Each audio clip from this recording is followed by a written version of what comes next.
The creak of the iron gate next door pierced the quiet evening like a persistent alarm. For 3 days, every gust of wind had set it swinging halfway open before slamming shut with a force that rattled nearby windows.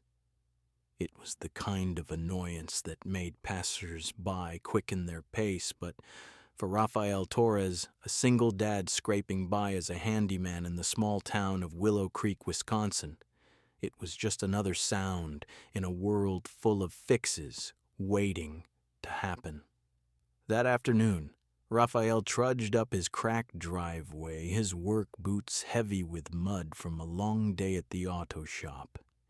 His hands were still smeared with grease, and his tool bag hung from his shoulder like an old burden.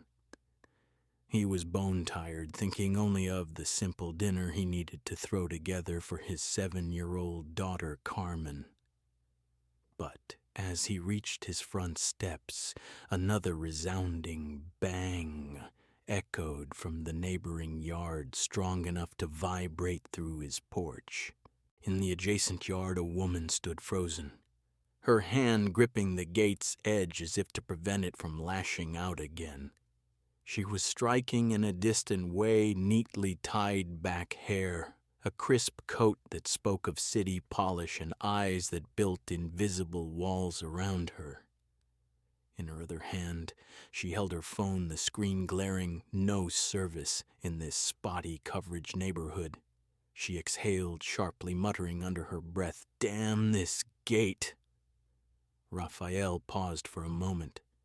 He could have kept walking into his modest house with its peeling paint and stack of unpaid bills on the kitchen table. But something about the way the gate hung crookedly, a clear hazard, tugged at him. He crossed the low fence dividing their properties and approached calmly. "Need a hand with that?" he asked, his voice steady like someone checking the weather. The woman spun around, her guard up instantly. "Who are you?" "Raphael," he replied, nodding toward his house. "Your neighbor." She frowned, her posture stiffening. "I didn't call for help." "I know," he said, "but that gate looks like it could hurt someone." She eyed him from head to toe, his worn shirt, dusty jeans, rough hands, and her lips tightened as if assessing a potential scam. "If you fix it, I'll pay you. I don't like owing anyone." Raphael didn't argue. He knelt down, examining the hinges, loose screws, a misaligned latch-worn pins. "It'll take 10 minutes, he said simply. She hesitated but stepped aside. Raphael pulled a screwdriver from his bag and got to work. The metallic scrape of tools filled the air, each twist of the screw precise from years of practice. She watched from a distance, arms crossed, her phone still useless in her pocket. 10 minutes later he tested the gate. It swung smoothly closing with a soft click. No more bangs. She blinked in surprise. "How did you?" "Done?" Raphael said, wiping his hands and slinging his bag over his shoulder. "Evenly. I fixed it because it's 1,000. Dos dias. Noen in Huai on Shishwan Badur Wen Guan Chord 1. Q4 1. I suppose one quadi with drinking saladishi. To West about Bill Burris and Dree. Or would that the see you with the Frau?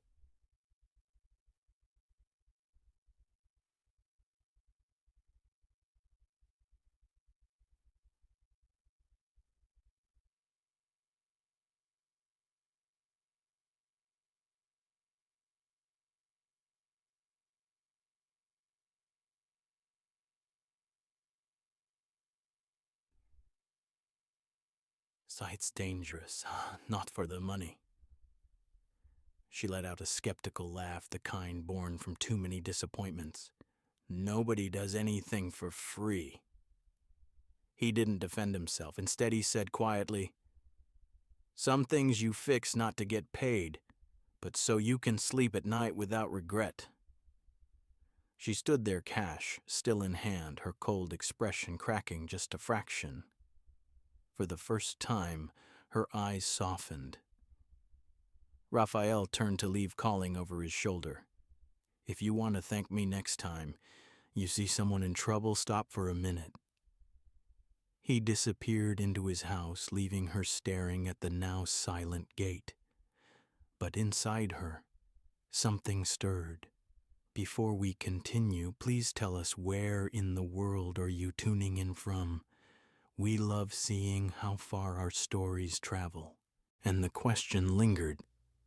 Why would a struggling single dad help a stranger for free? And who was this guarded woman whose simple act of kindness might just upend both their lives? That night, Raphael stepped into his small house in silence, the familiar quiet wrapping around him like a worn blanket. The living room lamp cast a weak yellow glow over the faded couch and the stack of drawings Carmen had pinned to the fridge. His 7-year-old daughter sat cross-legged on the living room floor, her schoolbook open, but her eyes heavy with sleep. She looked up as the door clicked shut, her face lighting up despite the fatigue. "Daddy's home," she said softly, rubbing her eyes. Raphael set his tool bag down by the door and washed his hands at the kitchen sink, the scent of motor oil lingering no matter how hard he scrubbed. He glanced at the pot of soup on the stove left over from yesterday and let out a quiet sigh. "Have you eaten yet, mija?" Carmen shook her head, forcing a smile to ease his worry. "I waited for you. I'm not that hungry." The words hit him like a quiet punch. Kids her age shouldn't have to say things like that. Raphael knelt down and pulled her into a quick hug, careful not to linger too long, as if holding on might reveal how much they both missed. "Tomorrow I'll be home earlier," he promised, though he knew work might not allow it. Carmen nodded, her small hand patting his back, but her eyes flicked to his frayed jacket and scuffed boots, understanding more than she let on. She didn't ask about money or bills, she never did, but Raphael felt it anyway. He sat at the kitchen table, pulling out a pile of envelopes, electric bill, water notice, rent reminder, and the lingering medical statements from his wife's final days. Cancer had taken Maria 2 years ago, leaving behind debts that gnawed at him like rust on old metal. He rubbed his forehead, the weight pressing down. In his mind, the image of the woman next door flickered, her guarded eyes, her insistence on paying. People like her feared owing favors. People like him feared owing banks. The next morning, Raphael walked Carmen to school in the crisp Wisconsin air, their breaths visible in the early chill. On his way back, he spotted the woman Dolores, as he'd later learned, struggling with a large cardboard box in her yard. It was heavy, tipping her to one side, her shoulders straining under the load. She wore a neat coat, her hands unaccustomed to such labor. He hesitated, then approached. "Let me help with that." She startled, her grip tightening. "I can manage, no need." But the box shifted precariously. Raphael reached out steadily. "It'll go faster. You don't want to drop it."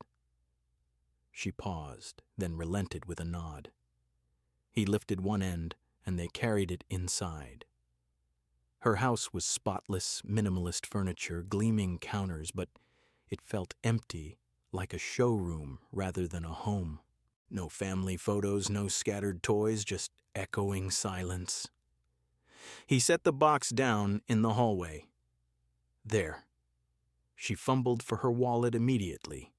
"How much do I owe you?" "Nothing," he said, shaking his head. Her brow furrowed. "You can't keep doing things for free. What do you want?" Before he could respond, she added softly, almost to herself, "I've trusted people before. They always took more than they gave." Raphael met her eyes. "Have you had breakfast?" The question caught her off guard. "What?" He nodded toward the pristine kitchen devoid of any morning mess. "I don't always have the habit either, but my daughter makes me eat." A faint warmth crept into the room. She hesitated, then poured 2 cups of coffee. Over the following days, small interactions bridged the gap. One afternoon, as Raphael and Carmen walked home, Carmen waved politely at Dolores in her yard. "Hi."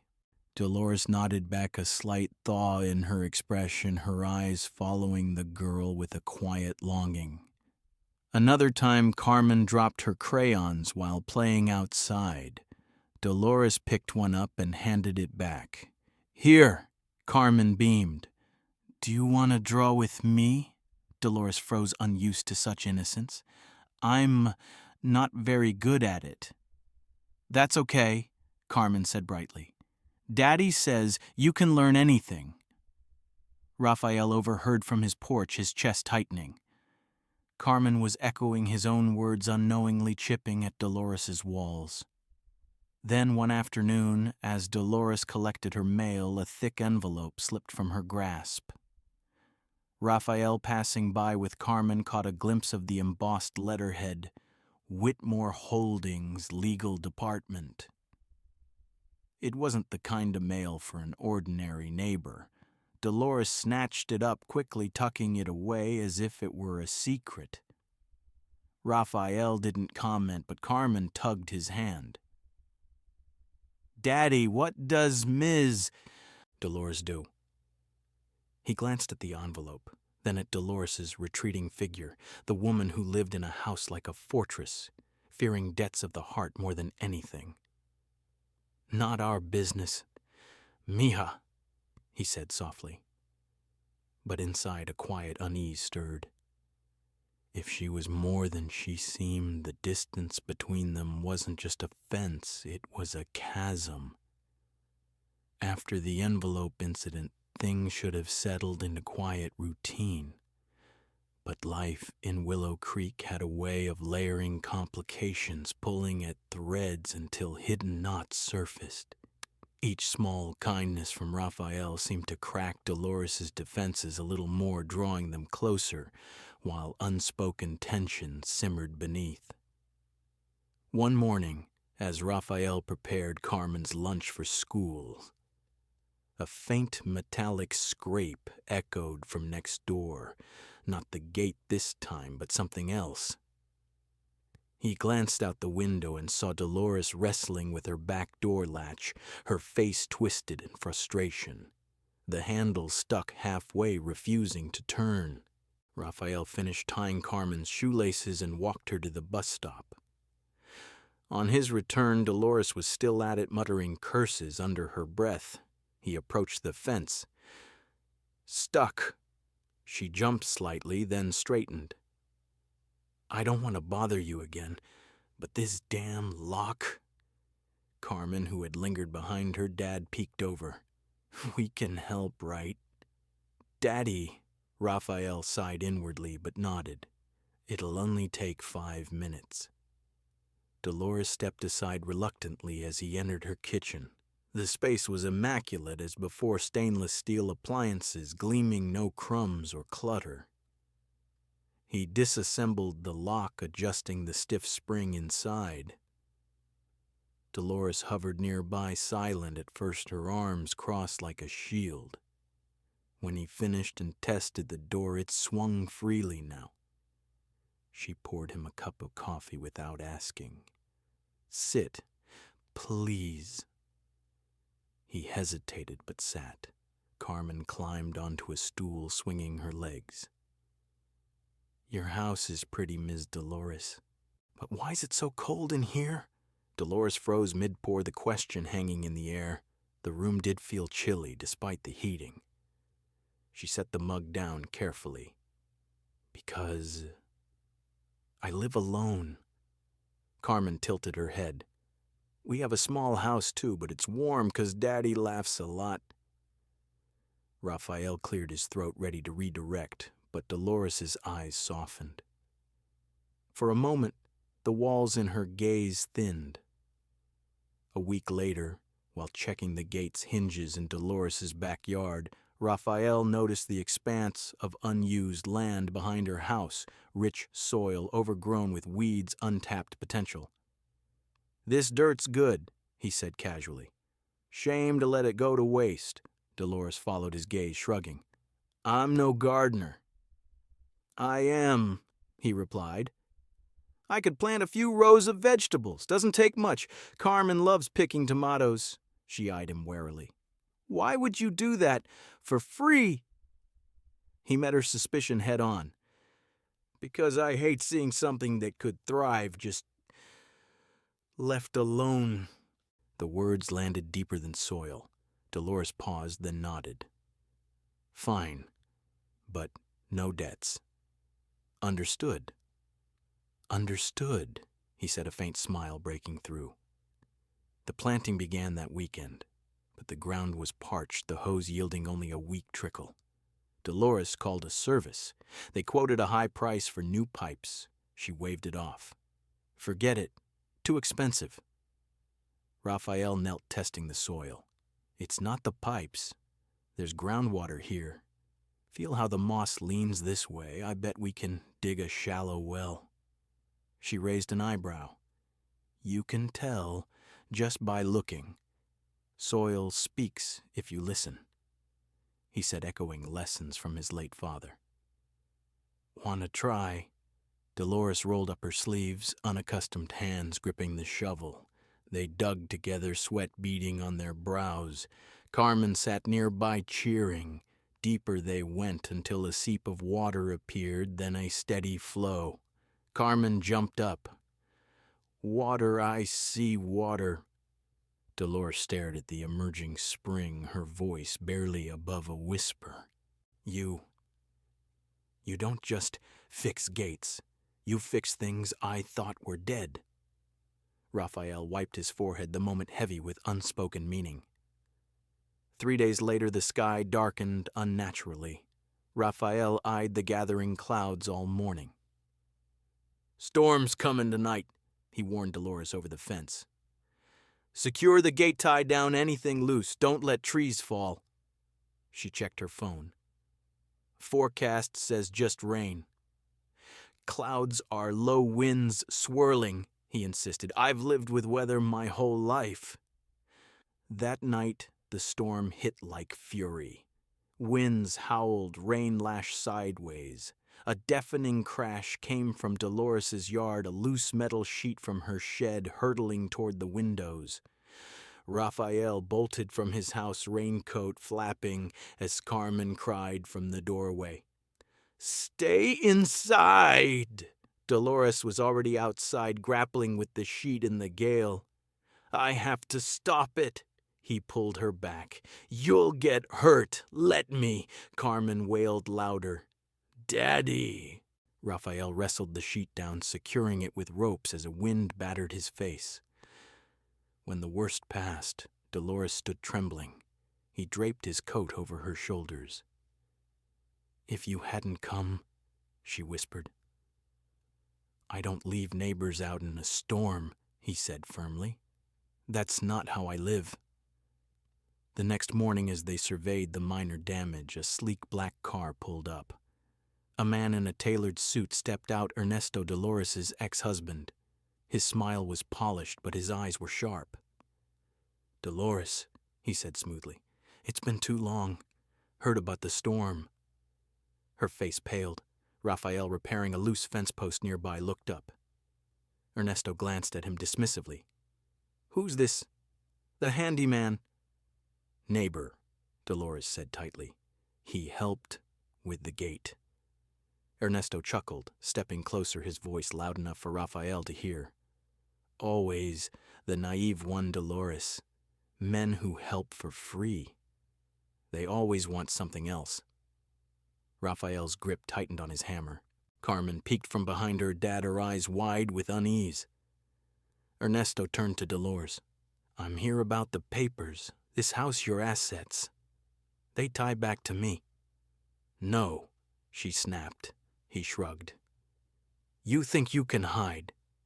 The more you cozy up to that laborer, the more you'll lose. Raphael stepped forward. Talk to her respectfully. No threats in front of women and kids. Ernesto sneered. Oh, the hero act. Fitting for someone sniffing around a millionaire. The word hung in the air. The crowd of neighbors who'd gathered post-storm murmured. Dolores' face drained of color. Raphael felt a stab of betrayal. Carmen tugged his sleeve. Daddy, are we bad people?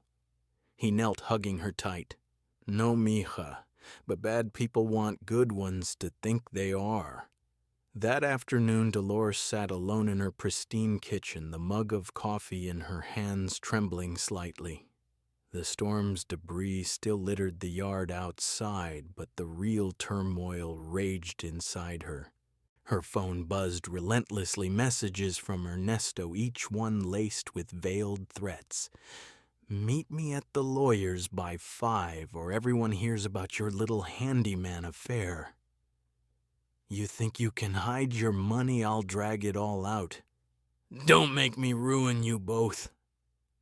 She stared at the screen, her breath shallow. If she stayed silent, he'd escalate. But speaking up meant pulling Raphael and Carmen deeper into the mess. Across the fence, she could see Carmen sitting on her porch steps, absently coloring, but with puffy eyes glancing toward Dolores' house now and then. Raphael was nowhere in sight, maintaining the distance he'd set. A knock at the door startled her. She opened it to find Marcos, the elderly man, from down the road leaning on his cane. His weathered face held no surprise, only quiet resolve. Dolores, he said, his voice gravelly from years of commanding respect as the former head of the town's farming co-op. Mr. Marcos, she replied, stepping aside. What brings you here? Heard about the storm and the visitor, he said, easing into a chair at her table without invitation. Ernesto's back stirring trouble. Her stomach dropped. How did you... Small town, he cut in. Walls talk. You don't have to face him alone. She sank into the opposite chair, her defenses cracking. I can't drag anyone else into this. Marcos fixed her with a steady gaze. You already have.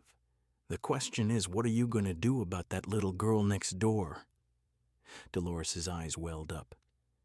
What did he do to me, Marcos? You seem to know. He leaned forward. I want to hear it from you, not for my sake, but so you remember it's not your fault. She swallowed hard. He manipulated me.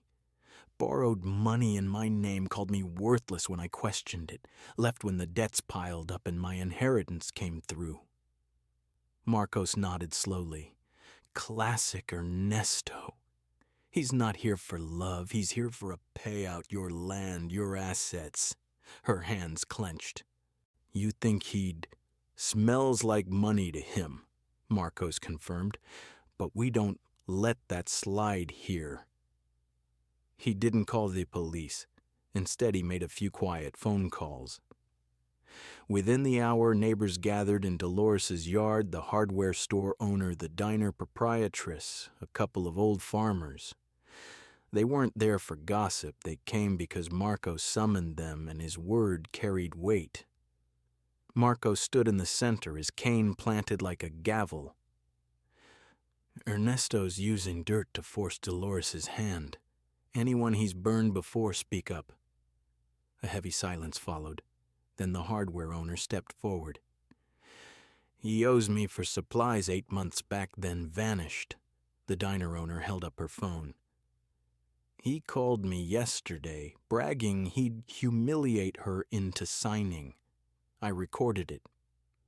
One farmer added, saw him forge a land deal once, nearly cost me my plot. Dolores' tears flowed freely now. the weight of isolation lifting as voices rose in solidarity. Just then, Ernesto's car pulled up again. He stepped out, his smirk fading at the sight of the crowd. "What's this A-Town meeting?" Marcos blocked his path. "Not quite. We're here to listen to you." Ernesto's eyes darted. "Old man, this is between me and my ex-wife." "Was," Marcos corrected. "Ended when you ran. Now it's community business. You're slinging mud here." Ernesto laughed thinly, turning to Rafael, who had arrived with Carmen in tow. "Involving the help now, perfect." Rafael's jaw tightened, but he stayed silent, his hand on Carmen's shoulder. Marcos didn't rise to the bait. "Dolores needs you." "No. So why are you back?" "Legal rights," Ernesto snapped. "Assets tied to our marriage." Marcos pulled a faded folder from his coat, old co-op records. "This lands in her name alone. But you're blackmailing her. We have witnesses, recordings." The diner owner played the clip, Ernesto's voice boasting about humiliation. Ernesto paled, lunging for the phone. Rafael stepped in front, shielding Carmen. "Enough!" Marcos's voice boomed. "Stop, Ernesto!" The yard fell silent. Ernesto scanned the faces, finding no allies. He switched to pleading. "You're all fooled by that laborer hanging around a rich woman." Murmurs rippled, but Marcos shut it down. If he wanted money, he'd have taken it for the gate. He didn't. The group nodded in agreement. Marcos delivered the ultimatum. "Leave town now, no more harassment, or we take this to the sheriff with proof." Ernesto's facade cracked. "You'll regret this," he hissed at Dolores. She stood tall. "I only regret ever believing you." He got in his car and drove off, dust trailing behind. As the neighbors dispersed, Marcos turned to Dolores and Rafael. "Now your turn," Dolores swallowed. "I didn't want him involved." "But he is," Marcos said. "Don't let that girl suffer for it." Rafael met her eyes, pain evident. Carmen clung to his leg, whispering, "Daddy!" Marcos's final words hung in the air. "Money buys houses, not staying power. The rest is up to you. Dolores, prove you're here for good or let it fade." After Ernesto's departure, Willow Creek returned to its steady rhythm, the kind of peace that follows a storm with clearer skies but lingering puddles. Yet for Dolores and Rafael, the calm was deceptive. Trust once fractured, mended slowly like a fence pieced back together nail by nail. The next morning, Dolores crossed the yard and knocked on Rafael's door. He answered, his expression neutral, the invisible line between them firm. "We can talk here," he said, not inviting her in. She stood on the porch, her eyes shadowed from a sleepless night. "I'm sorry for dragging you and Carmen into this mess." "An apology's a start," he replied evenly, "but I need to know it won't happen again." "I'll file a restraining order," she said, her voice steady despite the tremor, "and work with the town lawyer to ensure he can't come back." He nodded. "Good. One more thing, Carmen doesn't need someone temporary. If you enter her life, understand she'll believe in you." Dolores's throat tightened. "I do." He held her gaze. "Then don't promise her anything. Just show up, long enough for her to see it herself." Tears stung her eyes, not from rejection, but from the path he offered, one built on time, not pretty words. Dolores didn't offer Rafael money. She knew it would feel like charity, undermining his pride. Instead, she acted in ways that couldn't be undone. She signed contracts with local contractors to repair storm-damaged homes in the neighborhood, funding it through a community grant in the town's name, not hers. She purchased tools for a shared shed at the co-op available to anyone, and she petitioned the town council to start free weekend skill classes for youth, hiring Raphael as an instructor with fair pay, treating it as legitimate work, not a favor. Marcos observed from afar, offering a single nod of approval, a seal that meant more than words. One Saturday afternoon, Carmen sat on her porch steps, coloring absent-mindedly. Dolores walked by, pausing at the fence with a small wave, respecting the boundary. She started to continue, but Carmen's voice stopped her. "Ms. Dolores." Dolores turned, her heart pounding. "Yes, sweetie." Carmen looked up earnestly. "Are you still scared?" Dolores knelt at the fence line, not crossing it. "Scared of what? Of people using you like Mommy used to with Daddy." The innocence sliced deep. Dolores's voice cracked. "I am, but I'm learning not to let fear make me unkind." Carmen studied her, then whispered, "Daddy's scared too, but he still helps people." Dolores wiped a tear. "I won't promise with words. I'll be here with days." Carmen nodded slowly, a tiny bridge forming. The garden flourished in the following weeks, tomatoes ripening, red herbs sprouting, green strawberry vines creeping from Carmen's fun patch. Dolores dirtied her hands without complaint, finding solace in the growth. One evening, she invited them over for dinner. Raphael hesitated, but Carmen tugged his hand. "Please, Daddy, I want to try her pie." He relented. "All right, but we eat and go home. No staying late." Boundaries clear. In Dolores's kitchen, still neat, but now with the scent of baked apples, Carmen's laughter filled the space. As they ate, she looked around. "Your house isn't cold anymore." Dolores turned away to hide her emotion. Raphael noticed his resolve softening. One crisp morning, Dolores handed Raphael a small key. "For the tool shed at the classes. Your name's on the roster now as an equal." He stared at it, eyes misting.